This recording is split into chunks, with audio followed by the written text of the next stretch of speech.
하나님 아버지의 말씀 같이 펴서 읽고 나누도록 하겠습니다. 디모데후서 4장 11절의 말씀입니다. 같이 읽도록 하겠습니다. 시작. 누가만 나와 함께 있느니라. 내가 올 때에 마가를 데리고 오라. 그가 나의 일에 유익하니라. 아멘. 유대인의 탈무드에 이런 이야기가 있습니다. 탈무드는 워낙 방대한 책인데 그 중에 여러 가지 일부 우리가 읽기도 하고 인용되기도 하는데, 지혜로운 사람, 겉으로 볼 때 다 지혜롭게 보이는데 현명한 사람이 있고 약삭 빠른 사람이 있다고 합니다. 그런데 현명한 사람은 누구고 약삭 빠른 사람은 누구냐? 그 탈무드에서 표현하기를, 현명한 사람은 사람들이 잘 빠지는 구덩이를 잘 피해가는 사람이고, 약삭 빠른 사람은 구덩이에 빠지기도 잘하는데 빠져나기도 잘한다는 사람이라는 표현이 있습니다. 그렇죠? 약삭 빠른 사람은 구덩이 잘 빠져요. 그런데 또 제주껏 잘 빠져나와요. 요령 피워서 빠져나오죠. 근데 문제는 요령을 피우면 절대 배우지 못합니다. 저는 여기에다 한 가지를 덧붙이고 싶습니다. 뭐냐면, 처음부터 현명한 사람은 없다. 영적으로 처음부터 현명한 그리스도인은 없습니다. 현명해지는 것입니다. 그럼 어떻게 현명해지느냐? 우리는 구덩이에 빠집니다. 인생의 구덩이에 한 번 안 빠지고 사는 인생이 어디 있습니까?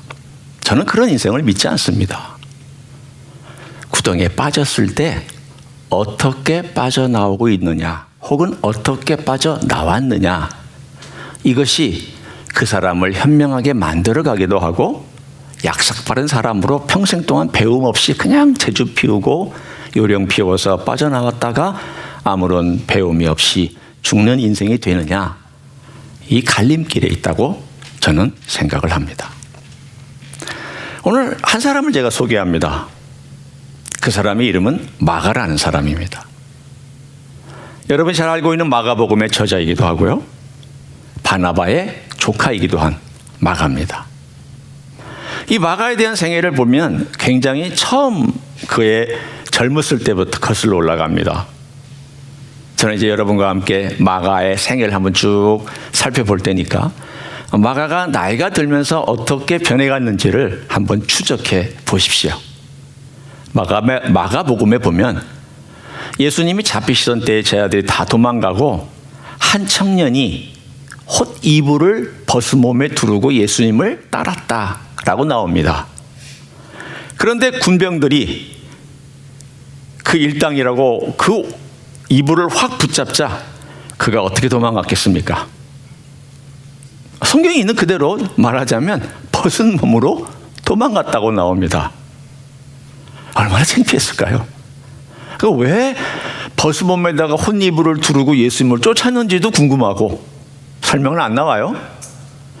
그리고 그 혼이불을 군병이 확 붙잡자 그걸 그냥 내동댕이 치고 벗은 몸으로 도망했다는 것조차도 사실은 좀 이상하고, 그런데 이 청년의 이름을 밝히지를 않습니다.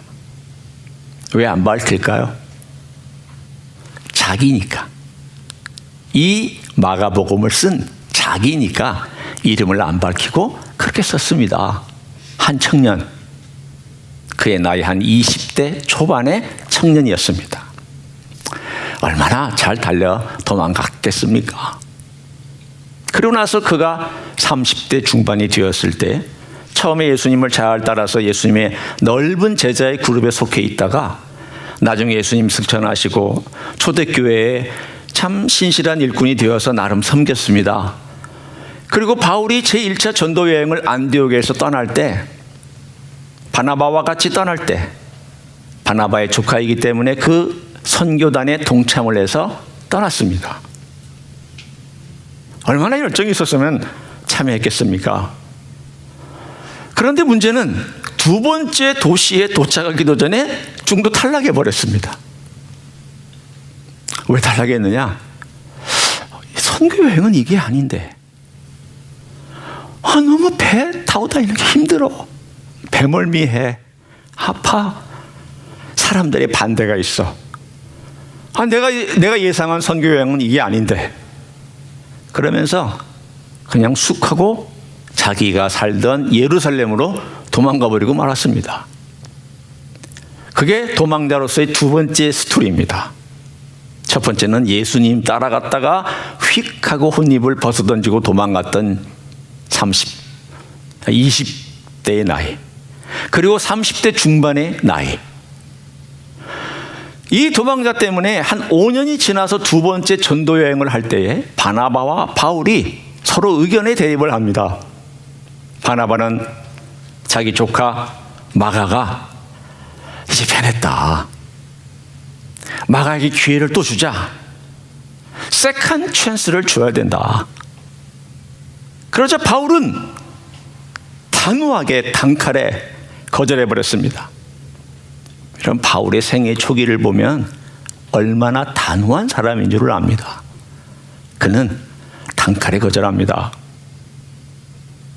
목표 지향적인 바울과 사람 중심적인 바나바, 여러분은 누가 더 옳고 그르냐를 따져서는 안 됩니다. 다 옳고 다 그럴 수 있습니다. 여러분 그렇지 않아요?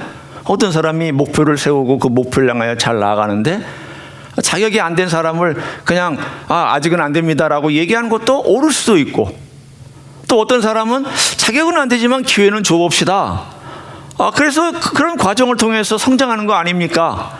라고 말하는 사람도 옳을 수 있습니다. 우리는 어느 것이 전적으로 다 100% 옳다 그러다라고 말할 수는 없습니다. 그렇지만 문제가 있었습니다. 바울과 바나바가 이 사람 때문에 크게 다투었다라고 되어 있습니다. 여러분 크게 다투려면 어떻게 다투어야 됩니까? 여러분이 한번 상상을 해보십시오. 성경에 보면은 굉장히 강한 단어를 썼습니다. 무슨 단어냐면 얼굴을 붉히며 큰 소리로 서로 공격하며 싸웠다라는 거예요. 당신이 틀렸어, 내가 맞아. 그러면서 두 사람이 엄청나게 싸우고는 획 하고 둘이 갈라서 버리고 말았습니다. 그런 걸 보면 우리가 위로가 돼요. 위대한 사도들도 이렇게 한 사람 때문에, 사역 때문에, 그것도 뭐 나쁜 악한 일 때문에 싸운 것도 아니고 사역 때문에, 한 인생에 대한 해석 때문에 그렇게 싸우고 갈라져서 두 사람이 다시는 만나지 않은 것처럼 보입니다.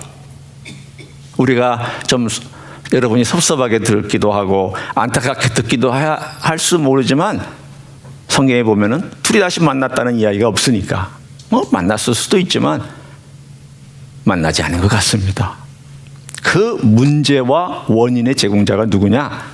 마가라는 사람이었습니다. 그의 나이 40입니다. 그리고 나서 바나바는 마가를 데리고 지금의 사이프러스, 키프러스, 성경에는 구브로 섬이라고 나와 있는 섬으로 고향으로 돌아갔습니다. 고향으로 돌아간 것은 바나바가 그냥 아무것도 하지 않기 위해서 고향에 돌아간 것이 아니라 거기서 사역을 하기 위해서 돌아갔습니다. 누구를 데리고 갔는가 하면 마가를 데리고 갔습니다.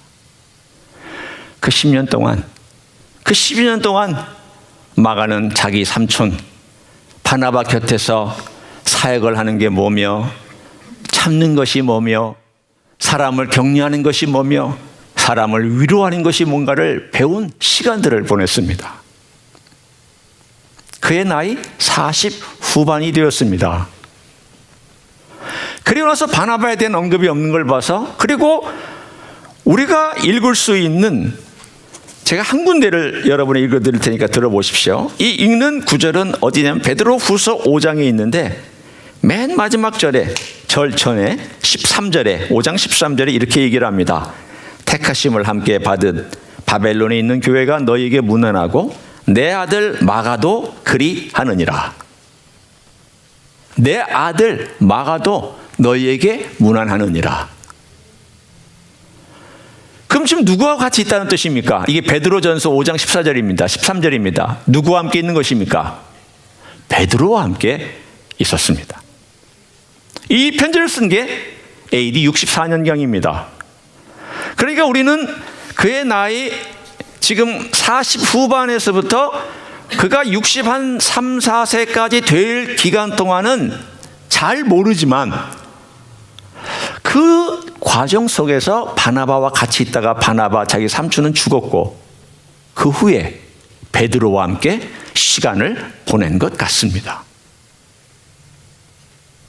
그래서 베드로가 얘기합니다. 내 아들.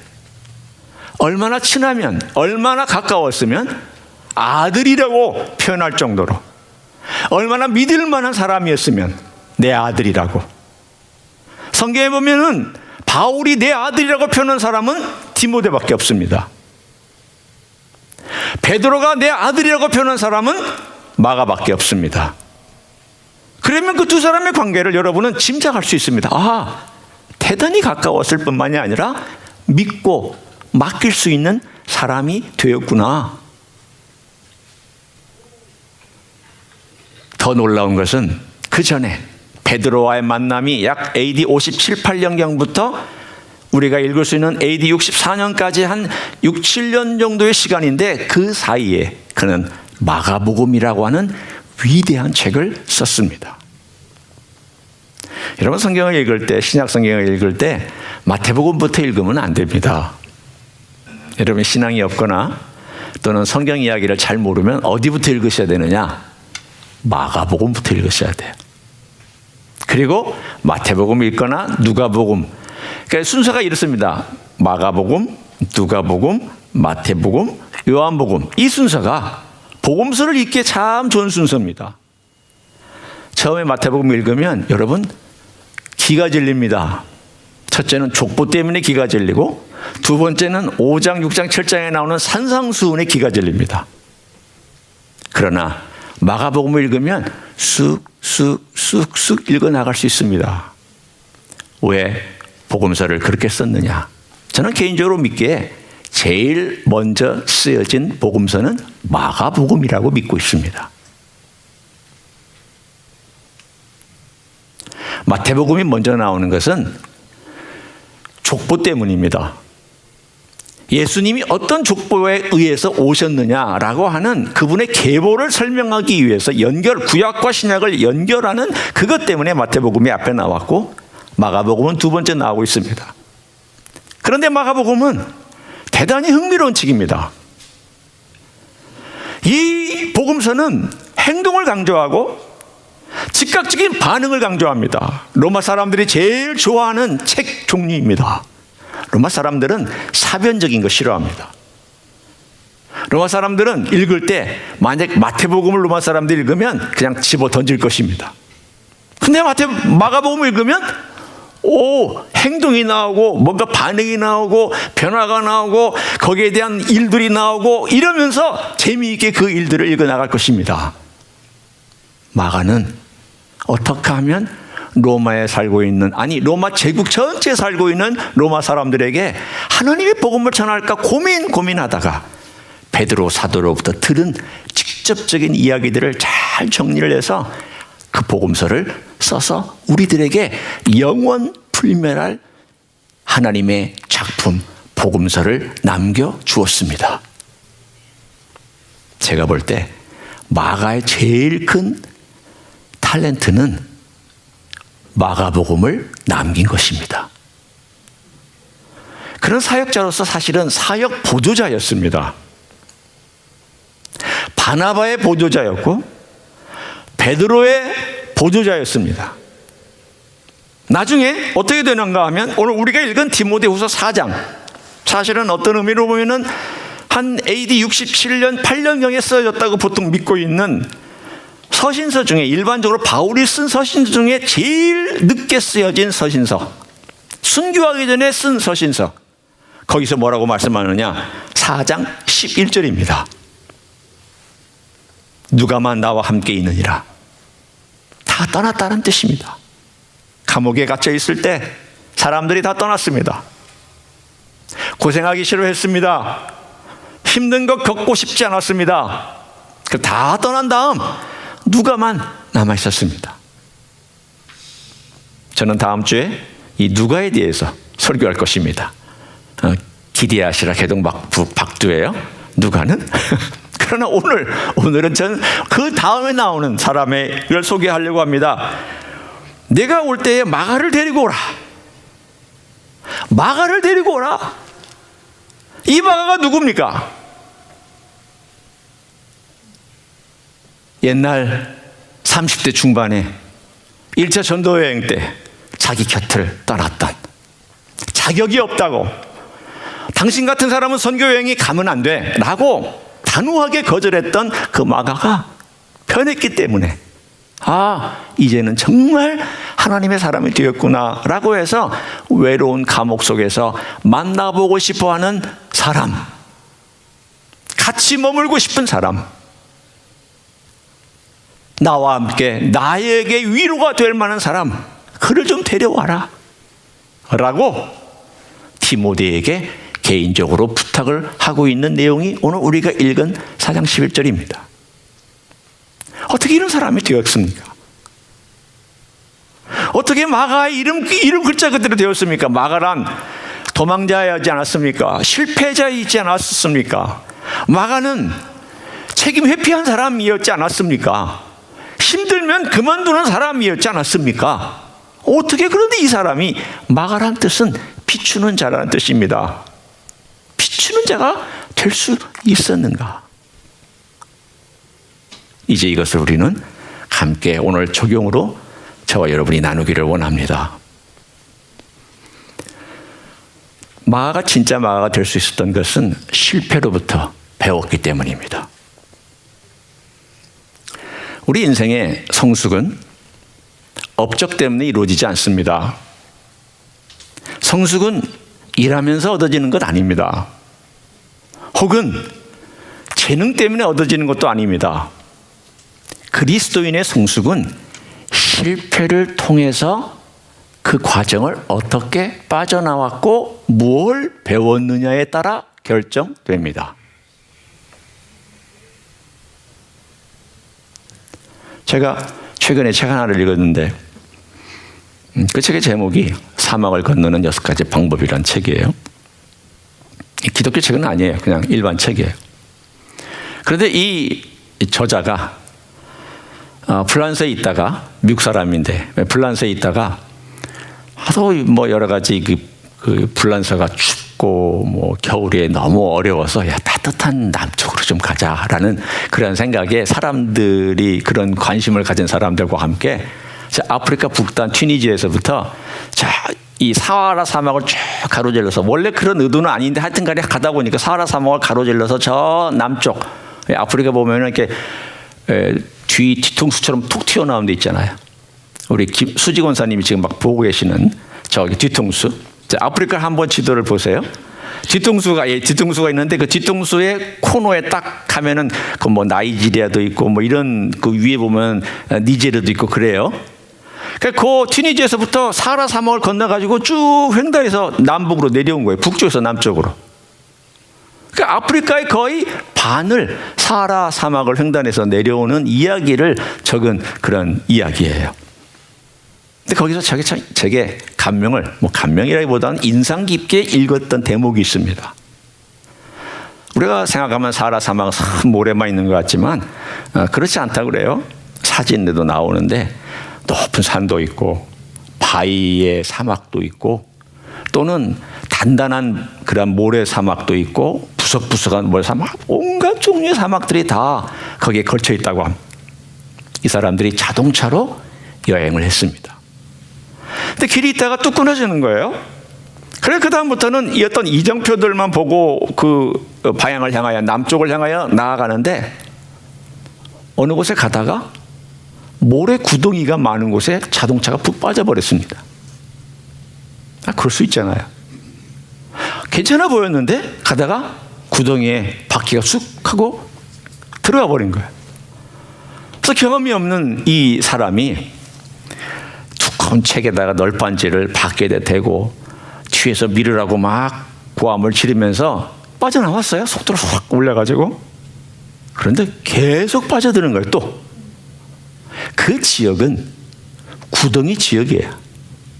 그러니까 이 구덩이를 그렇게 언제 사람이 뒤에서 밀고 또 빠져나오고 어떻게 그렇게 그 지역을 벗어날 수가 있습니까? 그래 하다가 포기가 됐는데 경험 있는 한 사람이 이렇게 조언을 했습니다.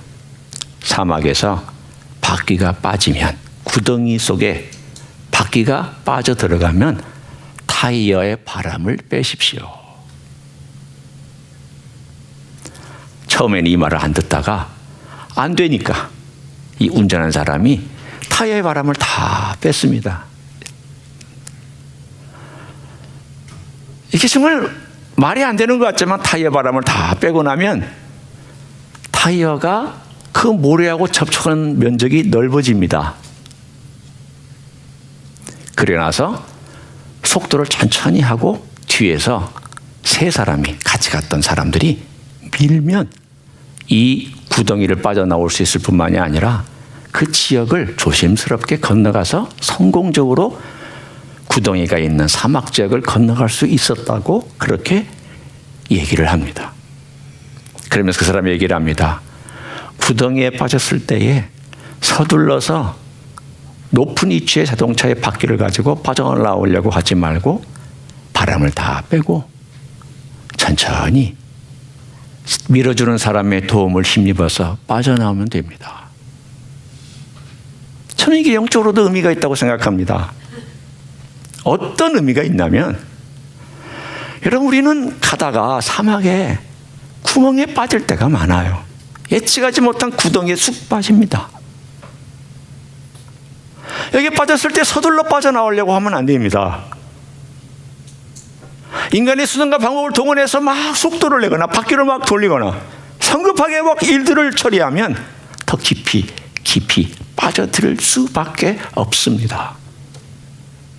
그때 해야 될 일은 뭐냐면 바람을 빼는 겁니다. 내가 가지고 있었던 모든 바람들 다 빼고 낮은 자리로 쭉 내려가 보는 겁니다. 낮은 자리에 내려가는 그 바람을 뺄 때에 시간이 걸리고 뺀 다음 조심스럽게 사람들의 도움을 받아서 빠져나오는데도 시간이 걸리고 그런 지역을 빠져나갈 때도 조심스럽게 천천히 바람을 뺀 채로 지나가는 낮은 자세로서 가야 되는 시간이 걸리는 작업입니다. 서둘러서 할 일이 결코 아닙니다. 영적으로 우리가 구덩이에 빠졌다면 어떻게 해야 되느냐? 그 자리에서 먼저 바람을 빼고 우리가 하나님을 바라보기 시작해야 됩니다. 내 마음속에 있던 교만의 바람, 내 주장, 내 생각, 내가 해결하려고 했던 요령, 이런 것들을 바람을 빼고 하나님 어떻게 하면 됩니까? 제가 제 인생에서 배웠던 세 가지 기도를 여러분과 함께 나누고 싶습니다.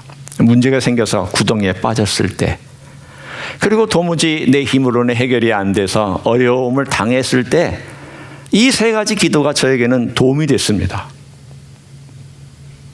그 세 가지 기도가 뭔가 저는 여러분과 함께 나누기를 원합니다. 첫째는 주님, 저의 죄를 보게 해 주십시오. 둘째는 주님, 저의 상처를 보게 해 주십시오. 셋째는 주님, 저의 무지함을 보게 해 주십시오. 크게 세 가지입니다. 물론 이거 외에도 많이 있지만 크게 세 가지였습니다. 자, 한번 우리 첫 번째 한번 저를 따라서 같이 해보기를 원합니다. 뭐 여러분이 이제 이것을 삶의 습관 아닌 걸 어떻게 하는 건 여러분의 몫에 달렸지만 그래도 한번 따라는 할 수 있잖아요. 주님, 저의 죄를 보게 해 주십시오. 구덩이에 빠지면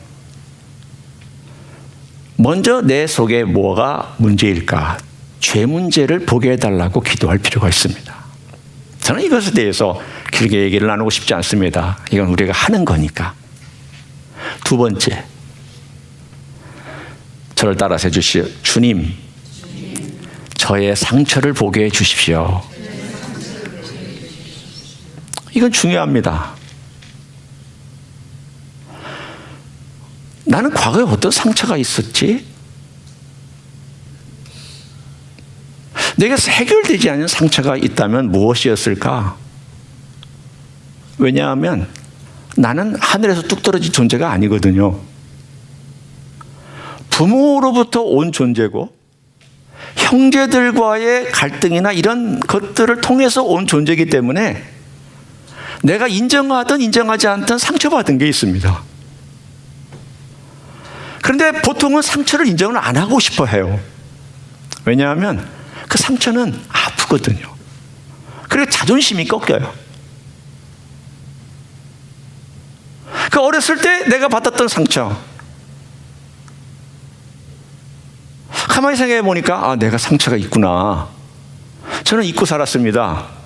그리스도인이면 이 모든 것들은 다 묻고 사는 줄 알았고, 그리스도인이면 과거의 모든 것들은 다 이기고 사는 그런 사람으로 생각해서 별로 깊이 생각을 안 했는데, 이런 기도를 드리면서 내 과거에 어렸을 때부터 청소년기에 혹은 청년 때에 받았던 상처들이 한꺼번에 떠오르는 건 아니지만 하나씩 떠오르기 시작을 했습니다.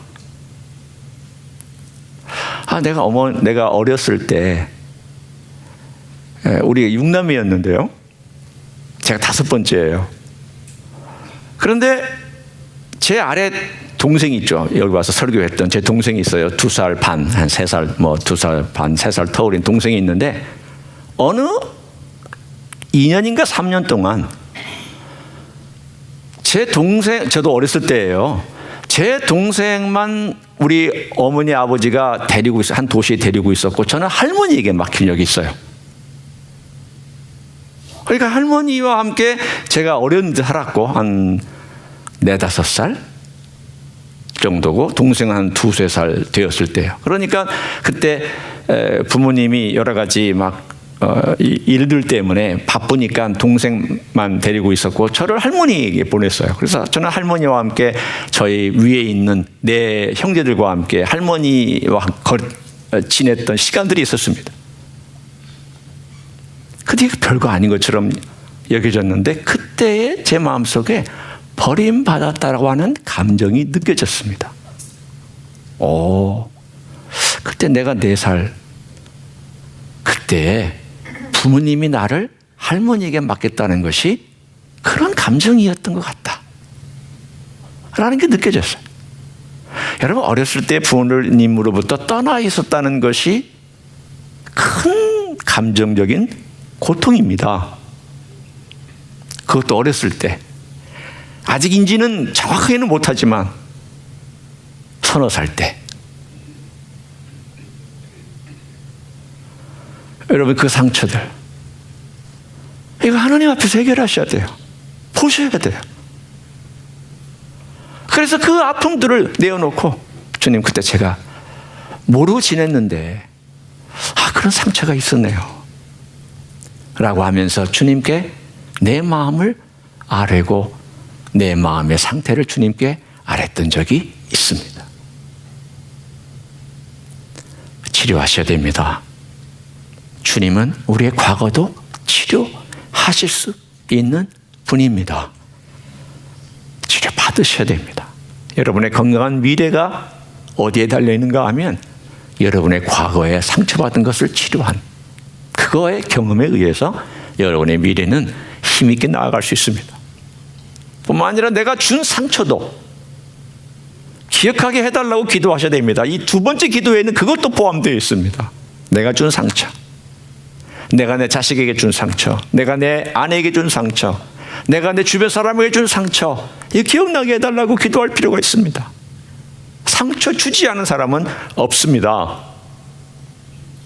착한 사람은 착한 사람대로 상처를 주고 거친 사람은 거친 사람대로 상처를 줍니다. 그것 기억나게 해달라고.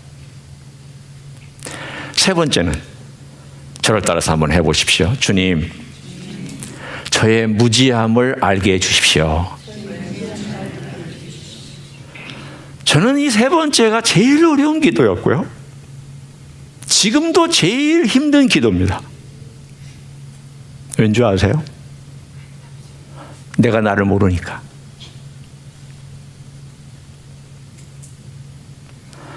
제가 결혼해서 제 아내하고의 관계 속에서 어제 제가 새벽 기도회 때도 잠깐 짧게 나눴던 이야기를 좀 더 구체적으로 나누기를 원합니다. 제가 뭐 말하다 그렇게 이제 언성이 좀 높아지거나 어떤 얘기를 하면 제 아내가 반드시 얘기를 해요. 짜증내고 있다고. 그래서 저는 얘기를 해요. 나 짜증 안 냈는데? 아니야, 당신 화냈어. 아니, 나는 화낸 적 없다고. 벌써 음성이 올라갔죠? 화낸 적 없다고 하면서도 음성이 올라가요. 그런데 이게 지금 평행선을 그었던 거야. 오랫동안, 한동안. 아니, 상대방은 나보고 짜증내고 있다고 그러고 화를 내는데 나는 화낸 거 아니고 나는 짜증낸 게 아닌데 이게 도대체 어떻게 된 거야? 둘 중에 하나는 틀린 거잖아요. 그래서 하나님께 기도했어요. 하나님, 이거 짜증 맞습니까? 첫 번째는 하나님 좀 밝혀주십시오. 하나님 억울해서 죽겠는데 하나님 제가 너무 답답합니다. 그러니 좀 알려주십시오. 이게 짜증 맞아요? 제가 짜증낸 거 맞습니까? 하나님께서 뭐라고 그러셨겠어요?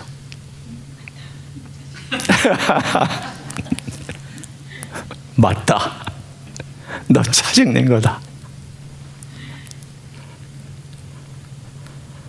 이렇게 되는 게 너무 어려웠어요. 그래서 제가 왜 이게 어려웠을까, 왜 안 됐을까를 생각하니까 두 번째 기도로 갔던 거예요. 제 할머니에게 짜증 다 냈는데 할머니는 한 번도 야단친 적이 없어요. 손주니까 얼마나 이뻤겠어요. 그래도 조그마한 손주가 자기 곁에 있으면서 쫄망쫄망 따라다니고 할머니 먹을 거 줘, 할머니 뭐 줘, 뭐 줘 이렇게 하다니 얼마나 이쁘겠어요. 그러니까 뭐 짜증내고 화내고 한 거 다 받아줬어요.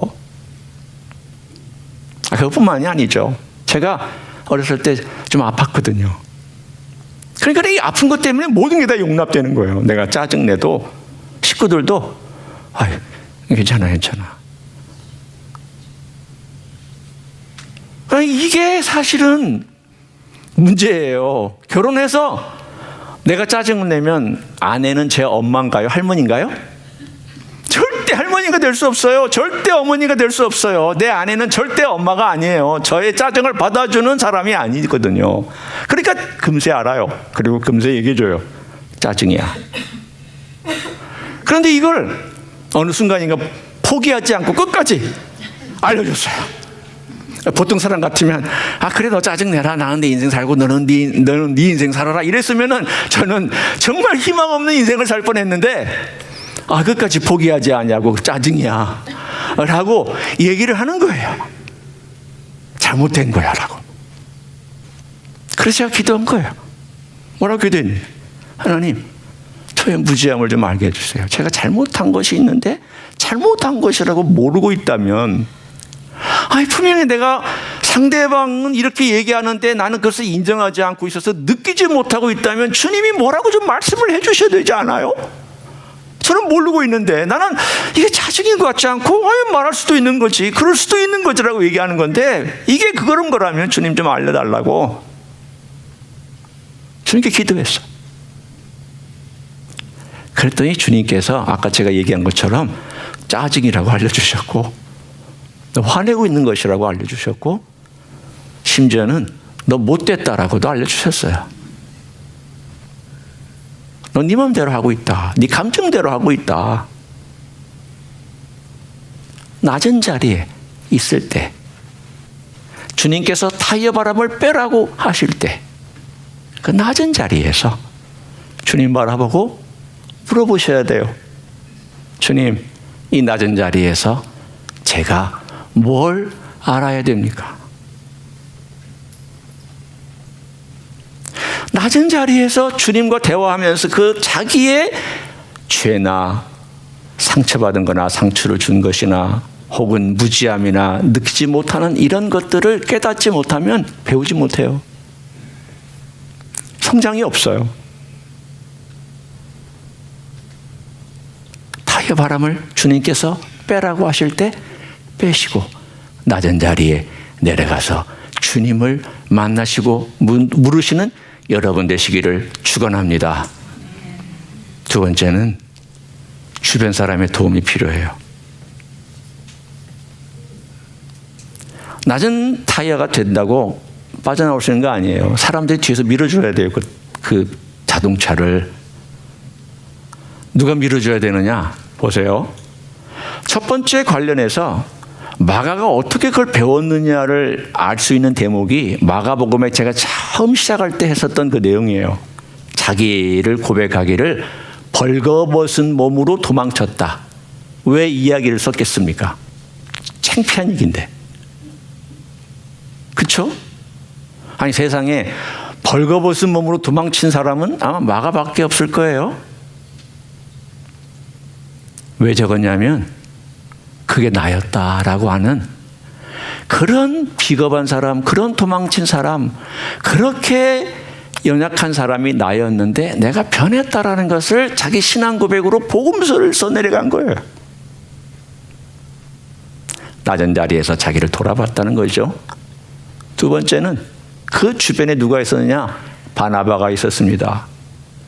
베드로가 있었습니다. 바울이 있었습니다.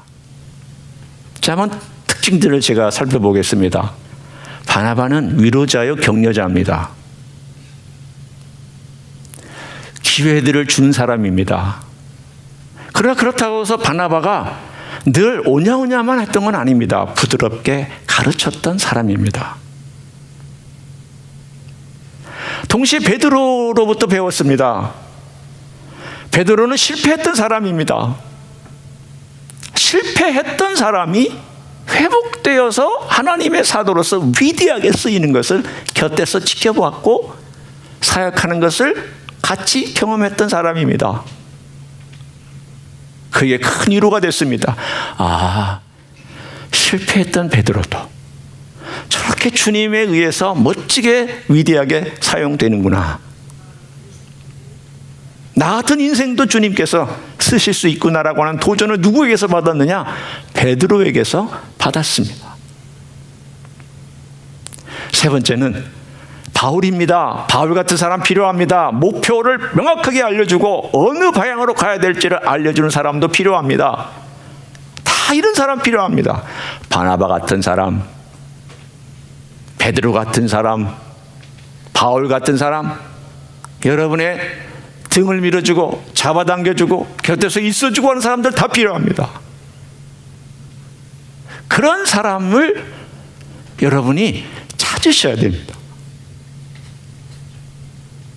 말 많은 사람 아닙니다.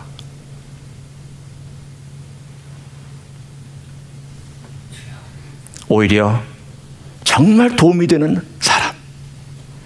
그 사람이 여러분 주변에 있으면 여러분은 성장할 가능성이 엄청 높습니다. 혼자 성장 못합니다. 절대 혼자 성장 못합니다. 사막에 혼자 가서 혼자 성장한 사람 없습니다.